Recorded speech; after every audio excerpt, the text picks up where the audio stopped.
और ब्रेक के बाद एक बार फिर से स्वागत है आप सभी का चुनावी दंगल में। किसका होगा राज तिलक, चंद घंटों बाद ये पता चल जाएगा। और पल पल का अपडेट क्योंकि आप तक पहुंचा रहे हैं, पल पल की तस्वीर क्योंकि आप तक पहुंचा रहे हैं, तो इसलिए बहुत जल्द ये तस्वीर साफ होने वाली है। टेली बार बार अपडेट हो रही है, लेकिन आंकड़ा जो है वो इर्द गिर्द घूमता हुआ नजर आ रहा है, जो आप अपनी टीवी स्क्रीन पर देख रहे हैं। और उससे पहले आगे बढ़े, लेकिन बड़ी खबर सामने आ रही है। करनाल से मनोहर लाल को बड़ी बढ़त मिलती हुई नजर आ रही है। मनोहर लाल 1 लाख वोटों से आगे यहां पर नजर आ रहे हैं। गुरुग्राम से राज बब्बर आगे चल रहे हैं, तो ये बड़ा अपडेट है। कुरुक्षेत्र से सुशील गुप्ता आगे चल रहे हैं और सिरसा से कुमारी सैलजा आगे चल रही है। यानी कि अभी तक के रुझानों के हिसाब से कांग्रेस को काफी बड़ी बढ़त मिलती हुई यहां पर नजर आ रही है। रोहतक से दीपेंद्र हुड्डा जो शुरुआत से ही, यानी जब से काउंटिंग शुरू हुई है तब से लगातार वो आगे बढ़ते हुए नजर आ रहे हैं। और ऐसे में जो है ये काफी दिलचस्प और अहम जो एक तरीके से तस्वीर हो जाती है। सिरसा से कुमारी शैलजा जो है यहाँ पर बढ़त बनाती हुई नजर आ रही है। तो ये एक बड़ी उपलब्धि, अगर ये नतीजों में तब्दील होता है तो कांग्रेस के लिए काफी बड़ी उपलब्धि ये हो सकती है। तो ये बड़ा अपडेट, बड़ी जानकारी और काफी अहम तस्वीरें ये हैं सुशील गुप्ता कुरुक्षेत्र से, क्योंकि काफी त्रिकोणीय मुकाबला एक तरीके से कहा जा रहा था कुरुक्षेत्र से। तो ऐसे में सुशील गुप्ता का, यानी आम आदमी पार्टी के उम्मीदवार हैं जो इंडिया गठबंधन का हिस्सा है, तो ऐसे में इनका आगे बढ़ना यहां से बहुत कुछ बताता है, तस्वीरों को एक तरीके से मोड़ने का काम करता है। तो रोहतक सीट से दीपेंद्र हुड्डा जो है लगातार आगे बने हुए हैं। ऐसे में इस बीच उन्होंने क्या कुछ कहा है, एक बार सुनिए। जो हमने कहा था, जिसकी हमें आशा थी, उसी के अनुसार रुझान आ रहे हैं पूरे हरियाणा, पूरे देश में। मैं रोहतक लोकसभा क्षेत्र वासियों का, हरियाणा वासियों का बेहद धन्यवाद करता हूं। इतना जो आशीर्वाद जो लोगों ने दिया है वो शुरुआती रुझानों में दिखाई दे रहा है। अभी गिनती चल रही है, इससे आगे मैं कोई भी प्रतिक्रिया नहीं दूंगा, लेकिन मैं समझता हूं कि आज जिस प्रकार के रुझान है उसको सभी हरियाणा प्रदेश वासियों का, रोहतक वासियों का मैं बहुत बहुत दिल से धन्यवाद करता हूँ।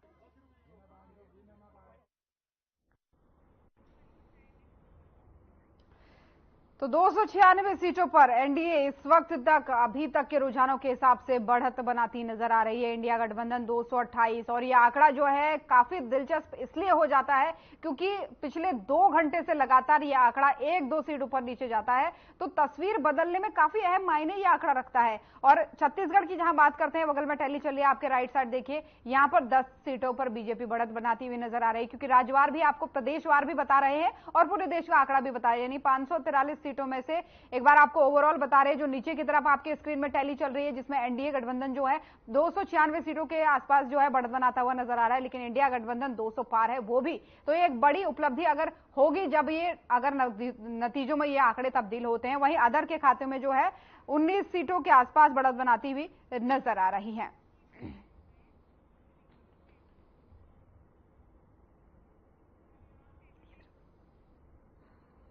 तो ऐसे में जो है मेहमान हमारे साथ बन चुके हैं, एक बार फिर से उनका परिचय जो है आपसे करवा दूं। कमल वधावन जी राजनीतिक विश्लेषक के तौर पर जुड़ गए हैं, बहुत स्वागत है आपका। राजवीर रोहिला जी प्रवक्ता बीजेपी हमारे साथ जुड़ चुके हैं, बहुत स्वागत है आपका। सुरेश रोड जी प्रवक्ता कांग्रेस के तौर पर जुड़ चुके हैं, बहुत बहुत स्वागत है एक बार फिर से आपका। वधावन जी, कमल जी, मेरी आवाज आप तक पहुंच पा रही है? जिस इंतजार की हम बात कर रहे थे, उस इंतजार के बढ़ते बढ़ते भी ये तस्वीरें वैसी की वैसी ही दिख रही हैं। यानी एक तरीके से कहें चंद घंटे पहले से कम घंटे, और तस्वीरें जो हैं वो काफी कुछ बयां आप करने लगी है, क्योंकि लगभग 1 बजे का समय होने वाला है, 12:30 से ऊपर का ये समय हो गया और तस्वीरें काफी कुछ बयां कर रही हैं। और हरियाणा में तो खासकर अगर ये जो रुझान है ये नतीजों में तब्दील होते हैं कुछ घंटों बाद, तो काफी चौंकाने वाले रहने वाले हैं। बिल्कुल, आप एक चीज देखिए कि बहुत सी सीटों पे जो मार्जिन अभी दिख रहा है वो काफी कम है। बहुत सी सीटों पे पूरे, मैं अभी देख रहा था अलग अलग सीटों पे, यूपी में देख लीजिए, हरियाणा की बात कर लीजिए, पंजाब की कर लीजिए, बहुत सी सीटों पे जो मार्जिन है वो काफी कम है। और इसका मतलब यही है कि आमने सामने की जो फाइट है वो ज्यादातर सीटों पे है। और जो रुझानों में हम देख रहे हैं कि 300 के आसपास जिस प्रकार से 296 के आसपास एनडीए है और 228 के आसपास इंडिया गठबंधन है, तो निश्चित तौर पर कहीं ना कहीं जो रिजल्ट आने वाला है इसके आसपास ही रहेगा। 10-20 सीटें ऊपर नीचे रहेंगी, अब ये कहा जा सकता है, क्योंकि पहले भी हम देखते थे। लेकिन अब सवाल ये है कि बहुत सी सीटों पे जो मार्जिन बहुत कम है, उससे ये आंकलन लगता है कि आमने सामने की जो फाइट है उसमें नतीजा ऊपर नीचे बड़ी संख्या में भी हो सकता है। क्योंकि लास्ट राउंडों में बहुत से ऐसे मतदाता रहेंगे जो एक पक्ष के लिए काम करेंगे। हालांकि अभी जो राउंड तीसरा चौथे राउंड तक जो आंकड़े सामने आ रहे हैं उसमें यही था कि मुकाबला है, और मुकाबले में मुझे लगता है कि जिस प्रकार से आमने सामने की फाइट रही है अलायंस की और एनडीए की, तो निश्चित तौर पर एनडीए के साथ साथ इंडियन अलायंस के जो उम्मीदवार थे उन्होंने अपना चुनाव बहुत अच्छे तरीके से लड़ा, क्योंकि बीजेपी का एक जो माहौल बीजेपी ने बनाया हुआ था 400 पार का, उससे यही लगता था कि कहीं ना कहीं बीजेपी बड़ी स्ट्रांग है। लेकिन जो रुझान आ रहे हैं, रुझान में मुझे लगता है कि बीजेपी एक सामान्य तौर पर आगे बढ़ती हुई जरूर दिखाई दे रही है, लेकिन जिस प्रकार से जो प्रयास या कयास जो लगाए जा रहे थे वो कयासों से काफी दूर है एनडीए। तो निश्चित तौर पर जो इंडियन अलायंस है उसने बहुत अच्छे तरीके से इलेक्शन में मेहनत करी है। उन्होंने अपने मतदाता तक पहुंचने की कोशिश की, अपने एजेंडे रखने की कोशिश की, और यही कारण है कि आज हम लोग जो आंकड़े देख रहे हैं, आंकड़ों और रुझानों के अंदर जिस प्रकार से आप देखिए 3 बिंदुओं पर बात हम करना चाहते हैं। पहला बिंदु की जो एनडीए 400 पार की बात कहती थी वो 300 से नीचे आंकड़ा है। 300 तक रुझान हमने देखे, लेकिन 300 के नीचे 396 395 के आसपास नजर आ रहे हैं। वहीं अलायंस की बात की जाए तो 225 के आसपास वो लोग हैं। हालांकि मैं मानता हूं कि 100 सीटें के आसपास जो इंडिया अलायंस है वो प्लस कर रही है यहाँ पे, और बहुत अच्छी बात है कि अगर सत्ता किसी की भी आए, अभी थोड़ा टाइम और लगेगा, क्योंकि जिस प्रकार से जो रुझान सामने आ रहे हैं उससे यही लगता है कि कुछ समय और लगेगा। जैसे ही समय आएगा 1-2 घंटे में तो पिक्चर क्लियर होनी शुरू हो जाएगी, और निश्चित तौर पर एक मजबूत विपक्ष इसमें देखने को मिलेगा, क्योंकि सत्ता बेशक किसी की भी हो, लेकिन उसके सत्ता के साथ साथ जो भी विपक्ष रहेगा, विपक्ष की भूमिका भी बड़ी मजबूती से देखी जाएगी। बिल्कुल देखी जाएगी, क्योंकि इससे पहले हम देखते थे कमल जी, कई बार जो है अन्य दल भी, जो क्षेत्रीय दल कहें चाहे बीजेपी इवन कहें, वो जो है विपक्ष के एक प्रतिनिधित्व पर सवाल खड़ा करता था या फिर उसके मजबूत होने पर सवाल खड़ा करता था। ये उनके लिए भी एक बड़ा जवाब कह सकते हैं इसको। खैर लौटूंगी आपके पास। सुरेश जी हमारे साथ बने हुए। सुरेश जी, हिमाचल प्रदेश की 4 सीटें जहां पर अभी कुछ भी बीजेपी मतलब कांग्रेस की तरफ बढ़ता हुआ नहीं दिख रहा है, तो ऐसे में मंडी सीट जहां पर आप उम्मीद लगाए बैठे थे, एक मजबूत कैंडिडेट आपने उतारा था विक्रमादित्य को, और ये सोच करके कि ये अच्छा जवाब देंगे, लेकिन अभी बढ़त कुछ खास बनती हुई नहीं दिख रही है वहां पर। ये शुरुआती रुझान कह सकते हैं। मुझे तो लगता है कंगना रनावत जी को मैंने शायद आपके चैनल से पहले किसी चैनल पे सुना था, तो वो हार स्वीकार करती नजर आ रही है। तो एक तरह से उनका जो बोलने का स्टाइल था वो इस टाइप का था कि हमने मिल के रहना है, राजनीति में ये करना है, जैसे मोदी जी की तपस्या का उनके असर। ये किसने कहा था सुरेश जी? कंगना जी जो रनावत है, तो मंडी सीट से शायद वही है ना? बिल्कुल वही है मंडी सीट से, लेकिन अभी तो अच्छे खासे 2 लाख वोटों के अंतर से वो आगे बढ़ती हुई नजर आ रही है। नहीं चलो ये होगा, लेकिन उनका जो मनोबल है वो सुबह से गिरा हुआ है। बेशक नंबर से कई बार हो जाता है किसी राउंड में, कहीं पर ऐसी वोट उनकी दल कोई ऐसी हो या कोई दूसरे बीजेपी के नेता का कोई फैमिली सेगमेंट हो जहां से उनको बढ़त मिल गई हो। तो अभी तो फाइनल में आएंगे तो आप देखेंगे पूरे इंडिया में ही नरेंद्र मोदी जी के खिलाफ जो है लोगों ने मतदान दिया। ये रुझान स्पष्ट आ रहे हैं, और कांग्रेस ने विश्वास प्रकट किया, तो ये साफ नजर आ रहा है बिल्कुल हर रुझान से, हर एजेंट। और हरियाणा में देखिएगा किस तरीके से हमारी चाहे रोहतक सीट और माननीय सांसद दीपेंद्र हुड्डा जी की भारी लीड लेकर आगे बढ़ रहे हैं।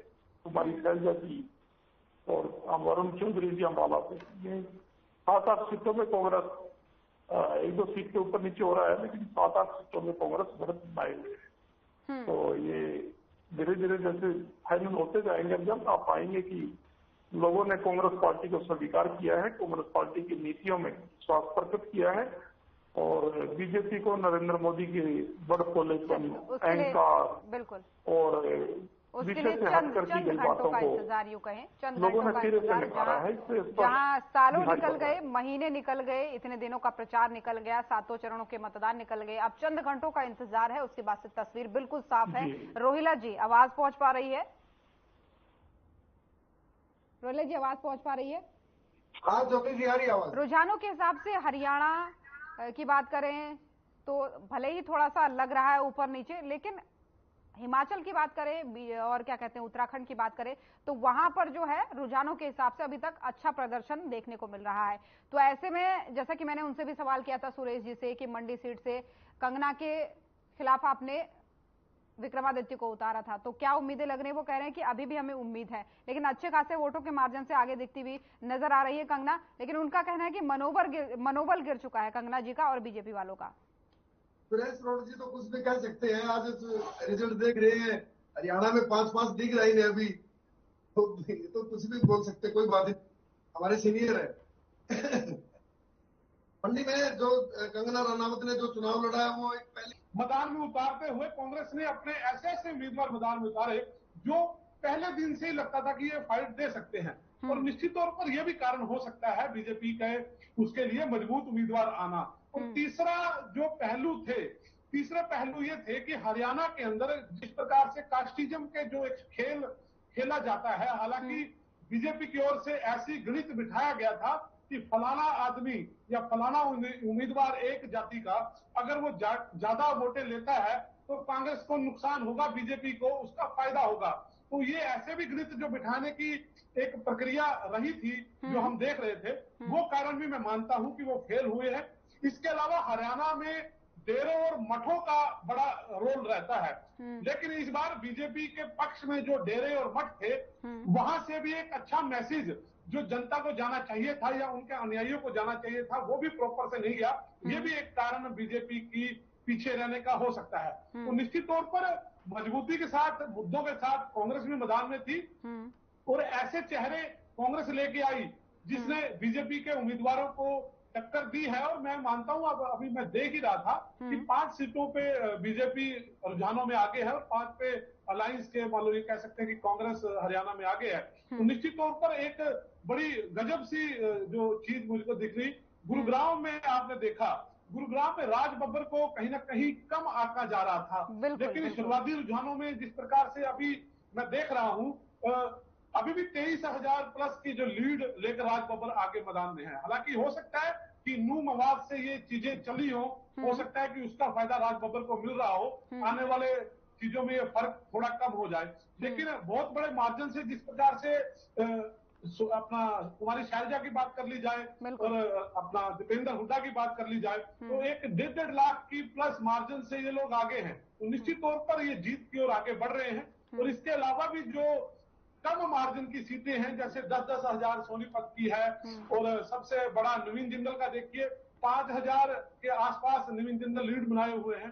तो बहुत बड़ी लीड ये लोग मान के चल रहे थे। तो वहां जो सुशील गुप्ता है उसने बहुत अच्छे तरीके से जो चुनाव है अपना लड़ा कुरुक्षेत्र के अंदर, ये एक अच्छी बात थी। और बहुत बढ़िया तरीके से जब मैनेजमेंट होती है चीजों की तो उसके रिजल्ट भी आते हैं। और देखिए सबसे बड़ी बात, आप करनाल का जिक्र बीच बीच में हम करते हैं और करनाल में जिस प्रकार से पूर्व मुख्यमंत्री मनोहर लाल वो मैदान में हैं, लेकिन अभी मैं जो देख रहा हूं इलेक्शन कमीशन की साइड पे करीब करीब 1,24,000 की बढ़त में है।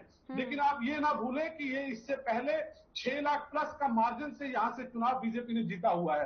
तो उसके मुकाबले अगर आज आंकलन किया जाए रुझानों को देखते हुए तो वो भी लगता है कि कहीं ना कहीं बीजेपी जो करनाल में भी दावा कर रही थी बड़े वोटों से मार्जिन से जीतने का, वो मुझे बड़ा मार्जिन यहां भी दिखाई नहीं दे रहा। और बहुत से मुद्दे ऐसे रहे।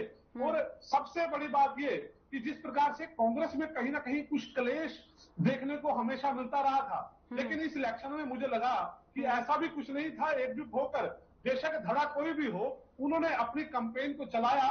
हालांकि भवानी महेंद्रगढ़ की बात कर ली जाए, वहां भी जो कांग्रेस के उम्मीदवार हैं पूरी अच्छी तरीके से धर्मवीर को फाइट दे रहे हैं। हाँ बिल्कुल, वहां पर कांटे की टक्कर है, सही कह रहे हैं आप, बिल्कुल सही कह रहे हैं। मार्जिन से आगे अभी दिख रही है। बिल्कुल कमल जी, बिल्कुल सही कह रहे हैं आप, कांटे की टक्कर कुछ जगहों पर लीड है, लेकिन जहां पर टक्कर चल रही है वो काफी कांटे की चल रही है, जो हम लगातार दर्शकों को बता रहे हैं। मैं चाहूंगी चर्चा में आगे बढ़ना, लेकिन उससे पहले छोटा सा अपडेट दे दे एक बार सीटों को लेकर के, फिर से एक बार अपने दर्शकों को बता दें। बांसवाड़ा डूंगरपुर से बीजेपी के प्रत्याशी राजकुमार रोज जो है वो बंपर बढ़त से आगे चल रहे हैं। ऑल ओवर में बता रही हूँ देश भर में कहां कहां कौन कौन सी सीटों पर कौन आगे चल रहा है। वहीं करौली धौलपुर से कांग्रेस के प्रत्याशी आगे चल रहे हैं भजन लाल, 86,000 वोटों से ज्यादा से आगे चल रहे हैं। वहीं भिंड से बीजेपी के प्रत्याशी जो है वो आगे चल रहे हैं 15,000 लगभग वोटों से। वहीं बठिंडा सीट से जो काफी जो है हॉट सीट थी और इसको लेकर के चर्चा बहुत हो रही थी, तो इसमें जो है अकाली दल की हरसिमरत कौर बादल जो है वो आगे चल रही है लगभग 14,000 वोटों से। वहीं पंजाब चंडीगढ़ की 14 सीटों पर जो है काउंटिंग लगातार जारी है। ऐसे में जो जालंधर की सीट है वहां पर उम्मीदवार चरणजीत सिंह चन्नी जो है उनकी जीत लगभग तय मानी जा रही है, क्योंकि काफी कड़ी टक्कर के बावजूद अच्छी खासी बढ़त बनाते हुए वो नजर आ रहे हैं। तो ये लगातार अपडेट जो है वो दर्शकों को तक हम इसलिए भी पहुंचा रहे हैं क्योंकि चंद घंटे और अभी बाकी है तस्वीर साफ होने में। ऐसे में टेली आपके सामने लगातार अपडेट हो रही है। 295 सीटें अभी तक के अपडेट के हिसाब से, अभी तक के रुझान के हिसाब से जो एनडीए के खाते में जाती हुई नजर आ रही है। वहीं इंडिया गठबंधन की बात करें तो 230 सीटें ऐसी है जहां पर अभी तक के रुझानों के हिसाब से कहें तो इंडिया गठबंधन बढ़त बनाती हुई नजर आ रही है। वहीं अन्य 18 सीटों पर तो ये बड़ी अहम जानकारी हो जाती है, बड़ा अपडेट हो जाता है, बड़ी तस्वीर हो जाती है। तो चलिए आगे बढ़ते हैं। रोहिला जी, एक छोटा सा कमेंट आपसे लेना चाहेंगे। जैसा कि कमल जी बता रहे थे, उसके बाद से सुरेश जी आपके पास आऊंगी। कमल जी बता रहे थे कि अगर ये जो रुझान अभी चल रहा है या जो तस्वीरें अभी आ रही हैं वो अगर नतीजों में तब्दील होता है तो इसके दो मुख्य बड़े कारण हो सकते हैं। एक तो सीएम फेज को बदलना, दूसरा किसानों की नाराजगी। तो क्या कहेंगे इस पर? छोटा सा जवाब चाहूंगी, इसके बाद सुरेश जी आपके पास आऊंगी। नहीं, किसानों की नाराजगी वाली कोई बात नहीं है। वो कोई थोड़ा बहुत दिक्कत जैसे वो बात की बाद में अभी हमारे कैंडिडेट का भी विरोध किया वो कोई लंबी छोटी बात नहीं, मैं उसको मानता, क्योंकि भारतीय जनता पार्टी ने किसानों के लिए जो किया है वो कम नहीं है। 14 बुकले एमएसपी में देना, बहुत की बातें वो हमने लगातार चर्चा की चीजों की। रही बात सीएम फेज की, तो ये तो नेतृत्व की मर्जी है किसको सीएम बनाना है किसको नहीं बनाना है, तो वो तो नेतृत्व में मंथन करना है उस चीज पे, ठीक है ना। तो मैं नहीं मानता कि किसान आंदोलन का कोई हमारे यहाँ प्रभाव था, ठीक है ना। आज भी ये लगा लो कि बहुत सी सीटों पर कहीं 10,000 का मार्जिन है, कहीं 5,000 का है, तो कोई और जो हमारे मान लीजिए राविंदर जी हैं, कंसेपाल गुजर जी हैं, ब्रह्मवीर जी है या मुख्यमंत्री पूर्व मुख्यमंत्री मनोहर लाल जी है, तो अच्छे मार्जिन से लीड बढ़ाए हुए हैं ये लोग, ठीक है ना। तो ये अगर कोई नाराजगी होती तो इनके क्षेत्र में भी नाराजगी मिलती, ठीक है ना। तो ये नाराजगी वाली कोई बात नहीं है, बस ये था कि मैंडेट है जो जनता दे रही है वो शर्माते हैं, ठीक है ना। चलिए ठीक है, आपकी बात मैं समझ गई। सुरेश जी कितना आपकी बात को समझे वो बताएंगे। और सुरेश जी, अगर ये आंकड़े जो हैं ये नतीजों में तब्दील होते हैं अभी तक के रुझान के हिसाब से, एक बात मैं कह रही हूं, तो इसके हिसाब से आपको क्या लगता है कौन से 2 या 3 मुख्य मुद्दे हैं जो जनता को समझ आ गए? आपके 2 या 3 की बस बात कर रही हूं। मैं जो वही कहूँ कि जो राष्ट्र की अवमानना हुई है, चाहे वो लोकतंत्र के हनन के कारण हुई हो या संविधान की धज्जियां उड़ाकर हुई हो या नागरिकों के मौलिक अधिकार जो है वो इन्होंने एक तरह से उनका हनन किया। पहलवान बेटियों के साथ जो हुआ, किसानों के साथ जो हुआ, बेरोजगारी युवाओं के ऊपर जो लाठीचार्ज हुआ, और यही नहीं, संसद में जो बिल पास किए इन्होंने माननीय सांसदों को बाहर निकाल दिया, तो फिर तो संसद की कोई और लोकतंत्र की कोई महत्ता बची नहीं। 3 काले कानून बिना बहस के पास किए, लेकिन तमाम जो लोग आवाज उठाने वाले थे उन पे इन्होंने निशाना बनाना शुरू कर दिया। ट्विटर पर उनको ट्रोल किया गया और राजनीतिक लोग, कांग्रेस पार्टी के लोग सामने आए, उनसे अलग अगर कोई सिविल सोसाइटी के लोग सामने आए, कोई रिटायर्ड जज है, कोई रिटायर्ड प्रोफेसर है, उनको भी इन्होंने ट्रोल किया। तो इस तरह से घोषित इमरजेंसी थी देश में और उससे छुटकारा पाने के लिए देश की जनता जागी। उन्होंने लगा कि ये बिल्कुल लोकतंत्र खतरे में है। तो मैं स्पष्ट, इसमें कोई रीजनल मुद्दों पर यह चुनाव नहीं हुआ, मैं बिल्कुल स्पष्ट करता हूँ कांग्रेस पार्टी की तरफ से। 2 तरीके के मतदाता देखे गए इस चुनाव में। एक वो जो नरेंद्र मोदी को हराना चाहते थे वोट की चोट से, क्योंकि उनको लगता था कि नरेंद्र मोदी जी और भारतीय जनता पार्टी की सरकार के हाथों में देश के हित सुरक्षित नहीं है।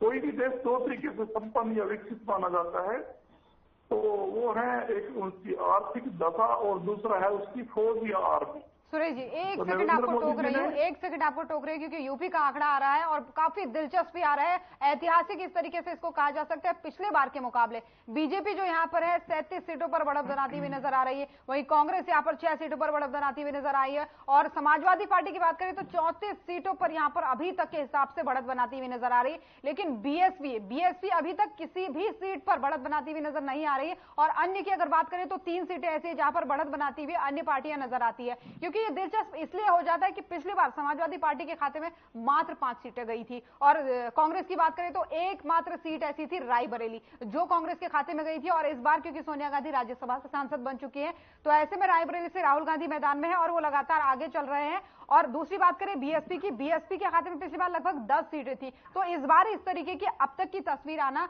बहुत ही चौंकाने वाले हो जाते हैं और ये बताने वाले हो जाता है कि क्या वाकई यूपी की राजनीति में बड़ा बदलाव होने वाला है, क्या बड़ी तस्वीर बदलने वाली है। क्योंकि यूपी की राजनीति देश में राज करने के लिए, देश की सत्ता तक आने के लिए, यदि दिल्ली आने तक के लिए काफी अहम मानी जाती है। सुरेश जी अपनी बात को इस पर टिप्पणी करते हुए पूरी कीजिए। आपने खुद बताया यूपी में भी बदलाव नजर आ रहा है। यूपी एक बड़ा प्रदेश है और देश की राजनीति को बिल्कुल सही बात आपकी प्रभावित करता है। और मैं तो ये पूरे राष्ट्र के लिए बता रहा हूँ आपसे, क्योंकि हमने भी अलग अलग प्रदेशों में चुनावी ड्यूटी भी की, वैसे भी आना जाना होता है या आजकल सोशल मीडिया पे संपर्क होता है। गुजरात में मैं पीछे था, जो मोदी जी का स्टेट माना जाता है विधानसभा चुनाव में। सोमनाथ में मेरी ड्यूटी थी और सोमनाथ की सीट कांग्रेस पार्टी ने 17 सीटों में जीती। तो मैंने वहां लोगों से जो संपर्क हुआ था वो सब लोग ये समझ चुके हैं कि नरेंद्र मोदी जी का जनता के काम से कोई सरोकार नहीं है। ये इवेंट मैनेजमेंट की पार्टी है और इवेंट मैनेजमेंट की ही सरकार है। ये तो विदेश जाते हैं 150 पहले से भेज देते हैं यहाँ से बीजेपी के वर्करों को, संघ के वर्करों को 35-35 हजार रुपये उनको दिहाड़ी मिलती है और वो जाके वहाँ मोदी मोदी मोदी मोदी करते हैं। ये देश का इन्होंने बंटाधार कर दिया और ये कहते हैं मोदी जी का डंका बजा रहे। मोदी जी का तो ढोल तो बजा रहे हो, लेकिन देश का तो तुमने वहां पर नाक कटवा दी हिंदुस्तान। कहाँ डॉक्टर मनमोहन सिंह जैसे लोग थे, ऐसे प्राइम मिनिस्टर जाते थे। एक ये जाते हैं कि देश की जनता किसको चुनती है, चंद घंटों का इंतजार इसके लिए जरूर है। रोकूंगी आपको यहाँ पर क्योंकि ठीक है सुरेश जी, समझ रही हूँ आपकी बात को, लेकिन यहाँ पर समय की थोड़ा सा पाबंदी है, इसलिए कमल जी एक छोटी सी टिप्पणी आपसे चाहूंगी क्योंकि समय अब थोड़ा सा कम बचा है। टिप्पणी इसको लेकर के कि तस्वीरें तो वाकई चौंकाने वाली है ही, क्योंकि अगर हम एग्जिट पोल के आंकड़े को लेकर के चले, लेकिन एक चीज यहाँ पर और चौंकाने वाली है जो सवाल मैं काफी देर से पूछना चाह रही थी। केंद्र की तरफ से जो है केंद्रीय फोर्सेस तैनात की गई इस बार कम से कम 7 राज्यों में, और ये चिंताजनक इसलिए होता है। पश्चिम बंगाल की बात करें, 7 चरणों में कहीं ना कहीं हिंसा की खबरें सामने आई। उत्तर प्रदेश में 2 दिन बाद तक जो है केंद्रीय फोर्सेस तैनात रहने वाली है। मणिपुर की बात कर लो, आंध्र प्रदेश की बात कर लो, तो ये क्या बताता है तस्वीरें कहीं ना कहीं जो आई बीते दिनों मतदान के दौरान, तो अब ये क्या बताता है केंद्रीय फोर्सेस को तैनात होना पड़ रहा है, तो ये भी तो एक चिंता वाली बात है ना। देखिए ये वो भी 15-15 दिनों बाद तक के लिए हमारे लोकतंत्र में और हमारे जो चुनाव इलेक्शन कमीशन है उनकी प्रक्रिया है। बूथों का और बूथों के अलावा अगर मतदान केंद्रों की बात की जाए या उसके अलावा अगर मतगणना केंद्रों की बात की जाए तो निश्चित तौर पर संवेदनशील और अति संवेदनशील की एक संख्या तय की जाती है और वहाँ की रिपोर्ट के मुताबिक जो रिपोर्ट वहाँ गिरती है। लेकिन चिंताजनक, आपकी बात को मैं बिल्कुल समझ पा रही हूँ आपकी बात को, लेकिन चिंताजनक ये हो जाता है ना कि चुनाव संपन्न होने के 15 दिन बाद तक तैनाती रहना वो सवाल खड़े करता है। फिलहाल बहुत बहुत धन्यवाद आप सभी मेहमानों का हमारे साथ जुड़ने के लिए इस चर्चा में। तो दिन भर लगातार महाकवरेज जारी है, किसका होगा राज तिलक थोड़ी ही देर बाद यानी चंद घंटों बाद ये पता चल जाएगा, लेकिन उससे पहले यहाँ पर छोटे से ब्रेक के लिए रुक रहे हैं। दिन भर महाकवरेज जारी है।